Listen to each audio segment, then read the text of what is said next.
Baik, bismillahirrahmanirrahim. Assalamualaikum warahmatullahi wabarakatuh. Jadi untuk pertemuan selanjutnya gambar struktur bangunan kita bicara konstruksi lantai dan konstruksi plafon. Oke. Untuk konstruksi lantai sendiri sebenarnya simpel.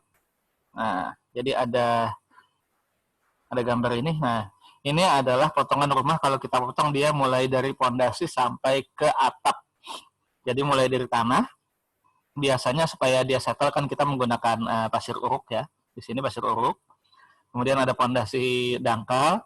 Setelah itu di atasnya naik slop beton, di mana slop ini fungsinya adalah untuk meneruskan beban dari dinding dan dari lantai. Jadi beban dari dinding dan dari lantai itu di jatuh ke slop, kemudian slop beton ini yang nantinya akan mentransfer gaya dari atas ke pondasi di bawahnya.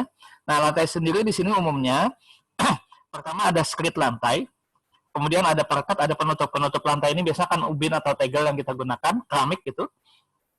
Skrit itu sendiri biasanya lapisan kasar yang dia tidak tembus air. Nah, supaya air dari tanah itu nggak naik ke atas. Dan perekat lantai itu biasanya kita ratakan dulu dengan pasir, kemudian setelah itu baru kita beri luluh semen kan untuk itu. Kemudian naik ke atas ada kusen jendela, kemudian dinding bata, dan di atasnya ada ring balok. Ring balok ini meneruskan beban dari atap dan kuda-kuda ke dinding, di mana kemudian meneruskan lagi ke slop beton di bawahnya untuk ke pondasi. Kemudian di atasnya ada plafon, ada kuda-kuda dan atap. Nah, untuk kuda-kuda dan atap itu sudah kita bahas di pertemuan sebelumnya, sehingga setelah ini yang kita bahas adalah plafon. Oke, kita masuk ke plafon. Jadi menggambar konstruksi plafon atau langit-langit. Ini yang namanya plafon yang ini. Nah, oke. Jadi apa itu plafon? Plafon adalah bagian bangun dari konstruksi bangunan yang berfungsi sebagai langit-langit bangunan. Jadi ini, ya kadang-kadang ada beberapa bangunan yang nggak pakai plafon, jadi di bawah kuda-kuda langsung ditutup, dia seperti itu untuk sirkulasinya supaya lebih enak. Tapi secara estetika kadang-kadang kalau kita biarkan kuda-kuda terbuka terekspos itu agak kurang, sehingga biasanya kita menggunakan plafon. Termasuk untuk menyembunyikan kabel-kabel yang melintas di atas kepala kita ini, baik kabel lampu dan lain-lain, biasa kan kita tutup dia di atas plafon duduknya. Pada dasarnya, plafon itu dibuat dengan maksud untuk mencegah cuaca panas atau dingin agar tidak langsung masuk ke dalam rumah setelah melewati atap. Jadi seperti itu.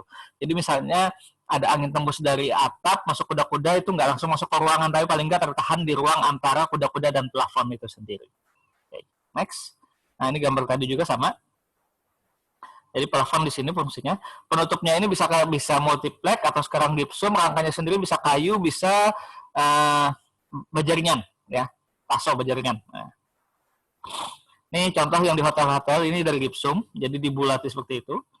Nah, kalau bentuk-bentuk seperti ini biasanya dari gipsum dia supaya lebih enak. Oke, sekarang kegunaan plafon antara lain adalah yang pertama supaya ruangan di bawah atap selalu tampak bersih dan tidak tampak kayu dari rangka atapnya. Jadi ya kadang-kadang kan bisa kita sulit membersihkan di atas itu. Jadi kadang-kadang kalau nggak kita tutup itu kelihatan kalau pas ke expose malah jelek jadinya. Kemudian untuk mencegah kotoran yang jatuh, sorry ini bukan jauh, yang jatuh dari bidang atap melalui celah-celah genteng. Kadang-kadang genteng itu kan bisa aja ada celah yang nggak rapat, ada kotoran yang jatuh, atau air sama aja. Kemudian untuk menahan percikan air agar seisi ruangan selalu terlindung, dan terakhir untuk mengurangi panas dari sinar matahari melalui bidang atap. Jadi kadang-kadang sinar matahari itu bisa tembus di antara sela-sela penutup atap, supaya dia nggak langsung masuk ke ruangan, kita tutup dia dengan plafon itu. Jadi plafon sebenarnya adalah sekat yang melindungi ruangan di bawahnya dari pengaruh ruang di atasnya itu. Seandainya kalau di atap dan kuda-kuda ada sesuatu yang bisa menembusnya. Nah, sekarang untuk dapat menetapkan pola dari langit-langit atau plafon, maka perlu memperhatikan bentuk dan ruangannya akan pengaruhi pola yang digunakan. Kalau persegi seperti perkantoran, biasanya kita menggunakan multiplex yang lembaran. Jadi langsung tinggal disusun, yang nggak pas itu kita potong. Kalau persegi multiplex gampang, tapi kalau sudah bulat-bulat atau ada menyudut dan lain-lain, maka itu biasa kita gunakan gipsum karena lebih mudah motongnya daripada kita menggunakan multiplex. Termasuk di hotel-hotel yang agak nyeni-nyeni itu kan biasa pakai gipsum itu.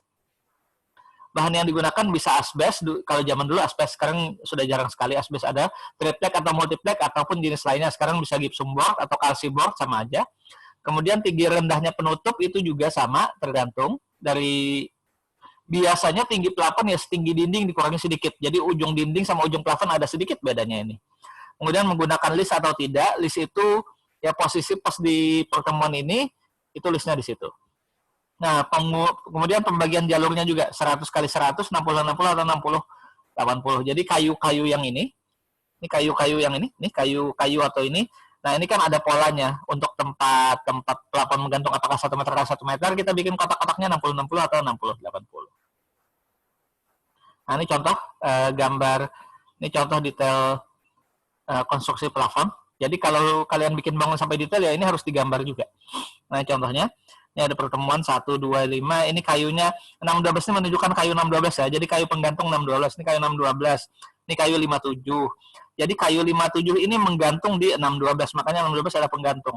Jadi 612, 57 di bawahnya. Jadi 57 nempel di 612, plafon nempel di 57. Nah, 612 ini biasanya nyambungnya ke kuda-kuda atau ke dinding. Jadi dinding 612 terus 57 baru plafon di bawahnya yang 57 itu. Sistemnya seperti itu. Nah, ini contohnya 4 meter kali 5 meter dibuat seperti ini. Nah, ini posisinya pada saat kalau kita potong di AA ini yang pertemuan di dinding. Nah, ini menempel di dindingnya seperti ini. Jadi ada kayu, ada sambungan kayu di sini juga. Kemudian yang di BB tengah-tengah dia seperti ini sambungannya. Nah, ini kalau menggunakan kayu. Tapi kalau menggunakan rangka baja ringan ya biasanya vendor atau aplikatornya sudah punya jenis sambungan tersendiri. Nah, sekarang rangkanya. Untuk pemasangan plafon diperlukan rangka khusus untuk menggantungkannya atau yang dikenal dengan nama rangka plafon. Bahannya bisa kayu, meskipun saat ini ya besi hollow atau ya baja ringan lah kan, besi hollow kaso. Di mana bahan ini tahan terhadap rayap dan api yang membuat plafon bertahan lebih lama dibanding menggunakan kayu. Nah, tapi kalau kita bicara pembebanan, maka penggunaan kayu itu jauh lebih safe untuk beban-beban berat daripada baja ringan ya, kalau lihat di situ. Memang secara harga lebih murah dan mungkin daya tahannya terhadap rayap dan api juga oke, tapi kekuatan fisiknya dari hollow itu sendiri masih jauh di bawah kayu. Nah, ini kalau dari kayu seperti ini contoh. Nah, ini yang kiri. Ini kalau dari plafon kasar dari hollow atau taso dia seperti ini. Jadi kalau dari kayu itu nempel ke kuda-kuda di paku. Tapi kalau hollow biasanya karena di atas dak dia langsung ditembak di paku ke dak ini aja. Nah, kalau kayu biasanya dibuat dari kayu 46 atau 57, dilengkapi dengan cross dari Rain 23 yang dipasang berselang-seling.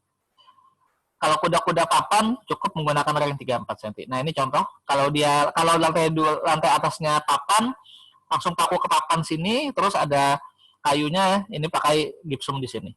Nah, ini gambar tadi sama juga, posisi semuanya sama seperti itu. Ini tadi lebih jelasnya bisa kayu, bisa multiplex, bisa asbes, bisa hardboard atau calciboard, bisa softboard dan lain-lain. Jadi tergantung keperluan, anggaran dan lain-lain bisa dipilih. Termasuk di bentuk-bentuk kalau kayak gini, bentuk-bentuk kayak gini maka paling enak gypsum board atau calciboard atau softboard itu. Kalau kalian perlu yang untuk peredam suara kita menggunakan particle board biasanya. Nah, ini bentuk-bentuknya bentuk seperti ini. Nah, ini kalau baja ringan pakai hollow seperti ini dia suspended. Jadi tembak ke atas. Ini baja ringan seperti ini. Oke, sekian untuk materi plafon. Terima kasih. Assalamualaikum warahmatullahi wabarakatuh.